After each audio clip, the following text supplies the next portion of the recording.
the fact that you are now a socialist that believes in big government. There's no inconsistency whatsoever in my position. I was asked a straightforward question. Will you implement SAP? And I said, no.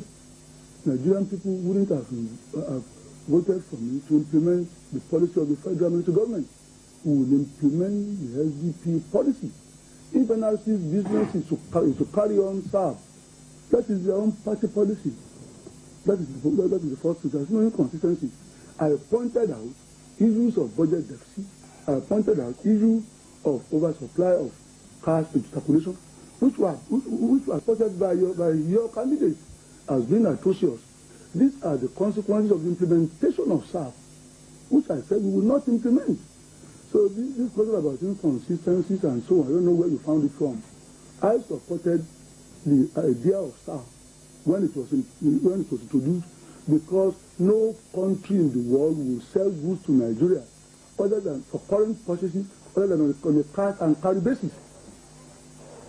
And that is the only way we could have survived as a nation at that time.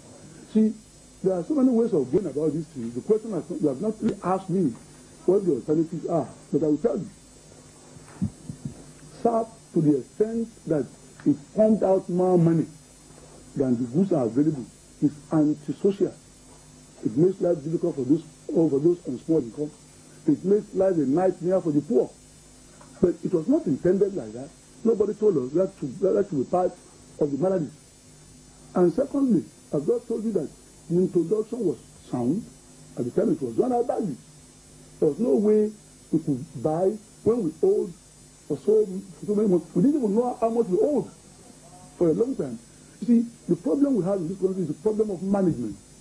What type of managers are people who owe without knowing how much they owe? We had to appoint Cheif, a foreign bank, to calculate how much money that we owed to foreigners, when the records are here in our central bank. Anyway, the truth of the matter is that there's no consistency at all. I would never be an advocate of import licensing. I challenged it several times. No, there are other ways of going about what you are doing. And those other ways, when the question that is specific to that is asked, we will say it. But see, it is already in our policy program, fair wealth to poverty. And that is a very highly considered view. In actual fact, we have just been told that the IMF themselves have said that the thing is a flaw. So are you now going to be holier than the Pope? Those who brought this policy said damned as flawed. And you are now saying that you want to continue, carry on. Nigerians won't follow you. No way. The next issue is the weak engineering base of the economy. And Alhaji Bashir, it's for you.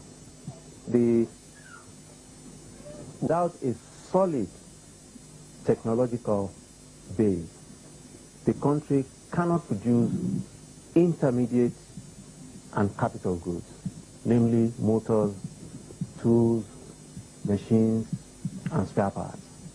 And it will continue to depend on other countries and support factories abroad.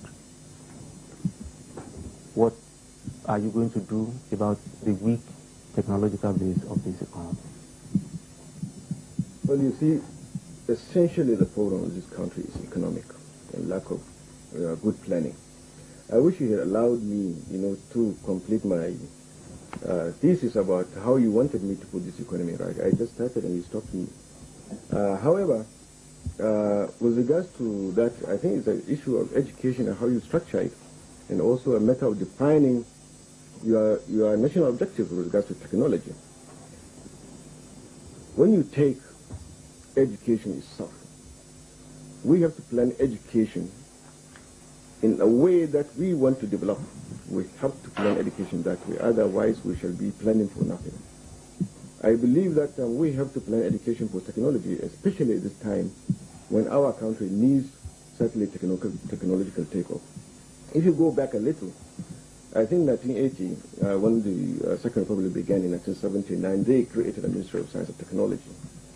And this was a very good idea. But unfortunately, when the military came, they scrapped it. So going back and forth, and then we had it again, and then we scrapped it. So we were not sure really what we wanted.